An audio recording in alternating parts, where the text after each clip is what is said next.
大家都係一口冤屈氣啦，大家都好想好多謝大會嘅主持可以俾我哋可以抒發大家嘅感覺。但係我想提醒大家，我哋死咗好多細胞，我哋流咗好多眼淚，但係我哋係唔會白交學費嘅。你哋一定要記住有3樣嘢。第一，禍港嘅泛民議員政棍喺上次集會大會竟然俾咗大家啲 form 去登記做選民，大家一定要做啊！因為今日嗰班禽獸喺網上邊竟然係呼籲啲小朋友要登記，18到30歲，我哋一定要俾佢哋做得好。登記咗之後冇用㗎，仲要記得去投票啊！放1日假都要去投票。喺2015年或者2016年嘅選舉，一定要踢晒班垃圾走，一定要踢晒班垃圾走。第二樣嘢就係獨媒啊！你哋而家呢啲傳媒嘅朋友，我希望你哋本住你嘅良心，喺旺角第一日，我一路睇住 Now 直播，第1、2排都係傳媒，你哋志在阻差辦公啊！我真係好火滾啊！然後你哋基協嘅肥婆，你出嚟同我講，你哋要企喺前邊報道實況。我想睇下暴徒啊！你哋有冇對住啲暴徒啊？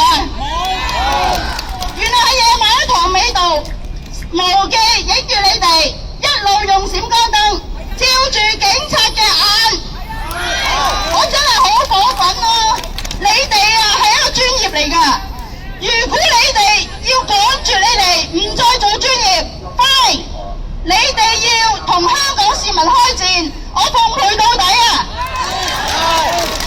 香港市民，你哋真係實在太沉默啦，係時候大家行出嚟啦！我哋以後見到毒嗰啲嘢，我哋唔單止係我哋要知道，我哋要話俾身邊嘅朋友知道有毒㗎，我唔要傳啊！我而家嘅做法就係、我扮完你，我先至去話俾你聽有毒，然後話俾啲朋友聽唔好睇啦，睇壞路啊！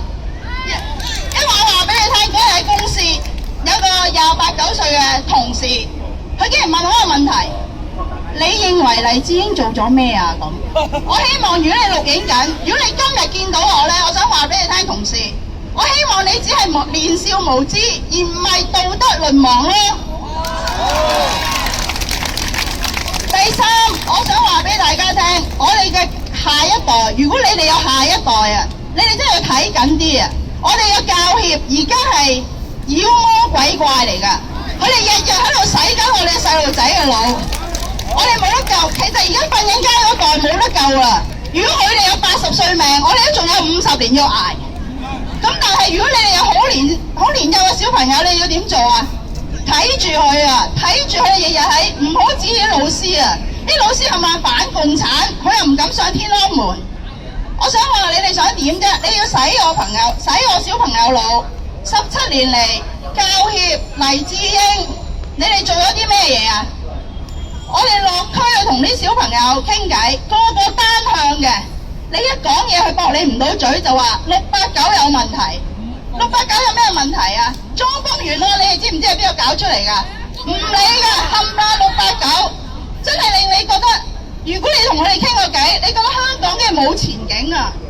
咁點可能係咁呢？所以大家唔好靠老師，睇緊細路仔嘅課程，睇緊啲細路仔，佢有乜意欲就去學校投訴，就向教育處投訴。因為你知唔知我哋就係因為我哋成熟，我哋斯文。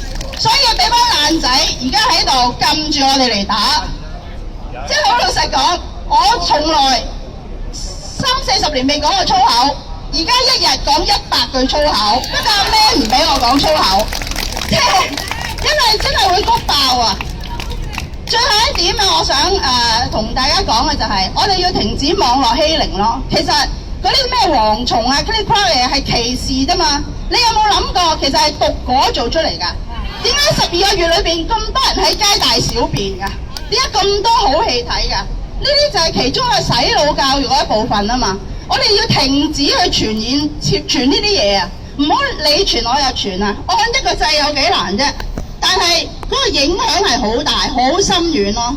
即係而家啲人歧視到根本都唔合理嘅，你用下個腦先得㗎，係咪啊？咁另外咧，我喺呢度咧係想支持香港警察嘅。多謝你哋好辛苦，為我哋受咗好多氣。麻煩警察先生同我打